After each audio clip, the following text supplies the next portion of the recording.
한국후견협회 부회장 인하대학교 법학전문대학원의 박윤환 교수입니다. 생명보험 사회공헌위원회와 교보생명이 후원하는 미리 준비하는 즐거운 노후 강의입니다.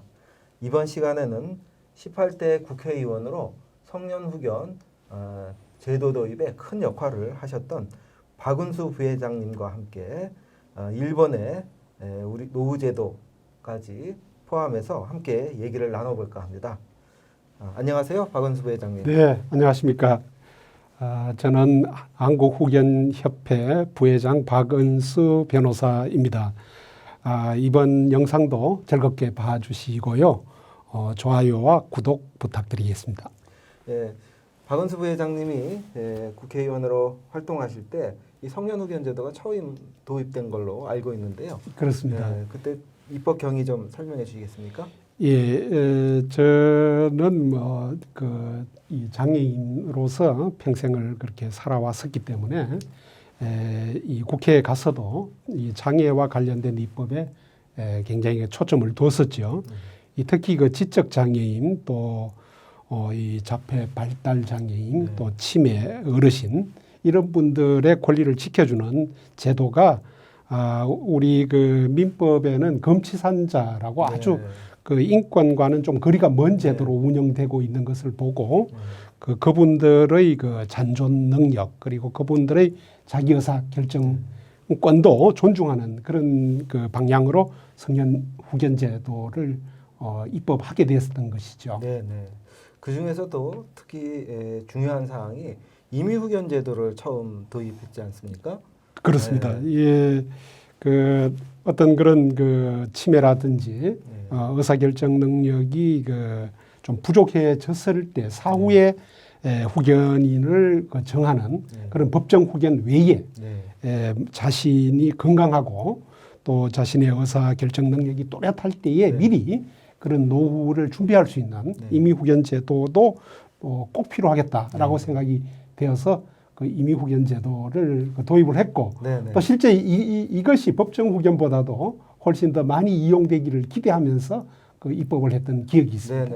임의후견 제도는 우리는 이제 후견 계약의 형태로 되어 있습니다만 외국에는 이제 대리권을 수여하는 형태로 되어 있죠. 그래서 도입 당시부터 이것이 특히 이제 자기결정 존중이라는 관점에서는 자기가 스스로 자기의 노후에 대비할 수 있기 때문에 이 제도가 좀 활성화되기를 많이 기대를 했었는데요. 생각보다 지금 많이 이용이 안 되고 있습니다. 그 점이 굉장히 아쉬운 점인데요.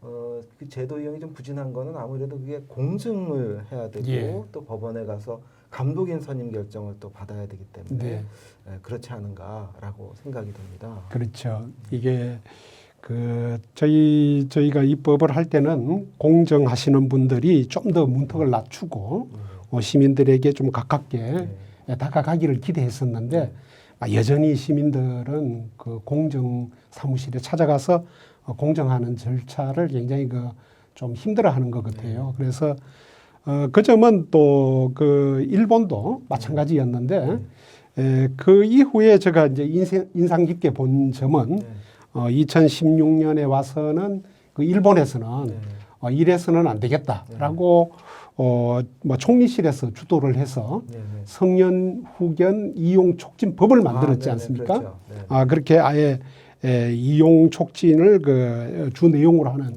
입법으로 보완하려고 하는 그런 모습을 보고 상당히 인상 깊게 본 적이 있었는데요.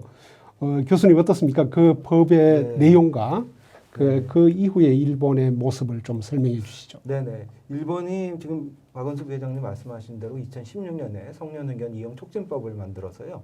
그 청년후견 이용 촉진회의라는 걸 구성했습니다. 내각 총리가 의장이 되고요. 각 부처의 장관들이 이제 그 회의에 구성원으로 참여를 하고 전 정부적 역량을 들어서 이 청년후견 이용 촉진 정책을 전개를 하고 있습니다.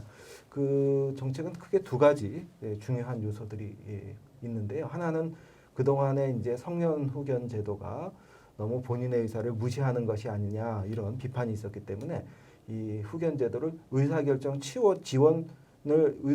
지원하는 방향으로 그런 방향으로 전환하는 것이 첫 번째고요.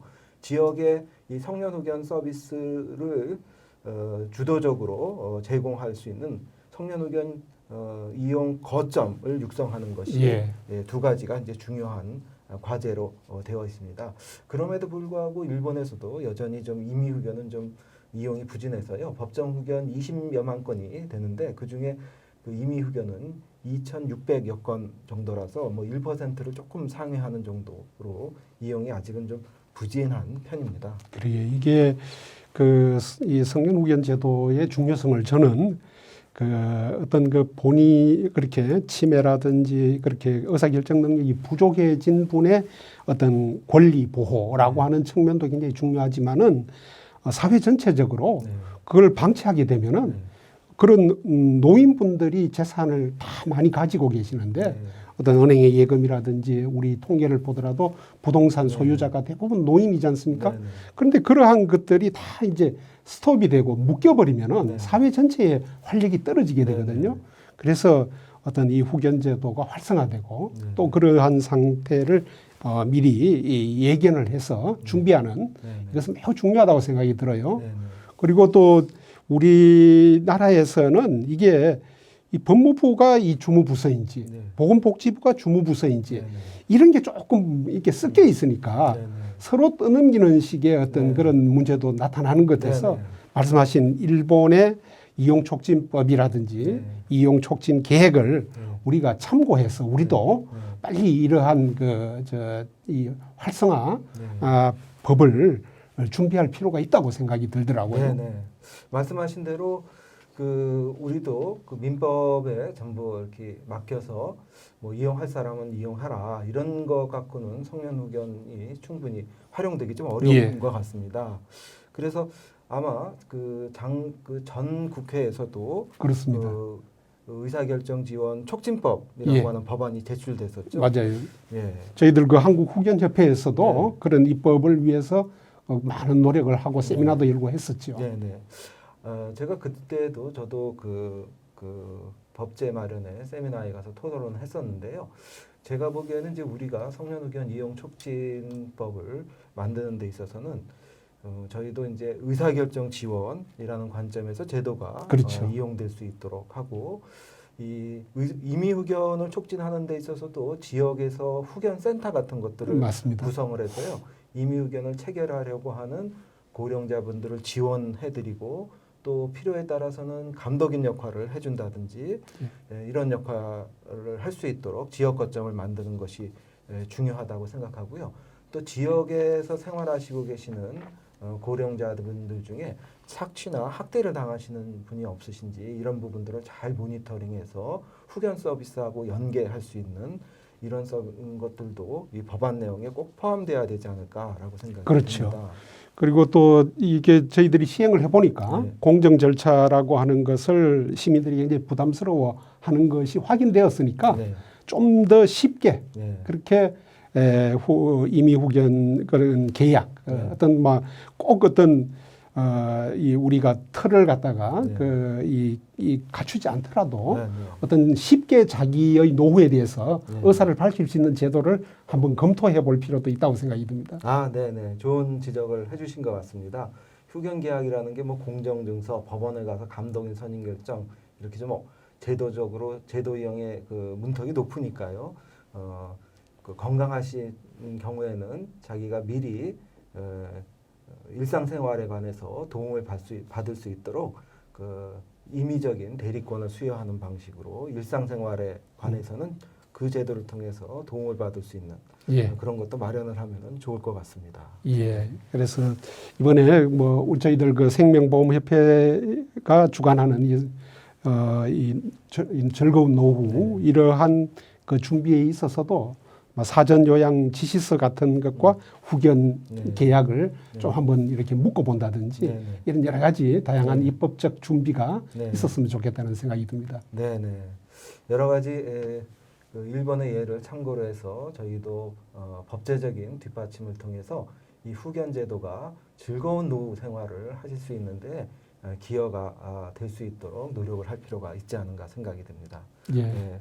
오늘 박은수 변호사님을 부회장님을 모시고 일본 예를 참고로 해서 우리 성년 후견을 좀 더 활성화하고 임의 후견 제도가 널리 보급될 수 있도록 하기에 필요한 어떤 대책이 필요한지 살펴봤습니다. 시청해 주셔서 감사합니다.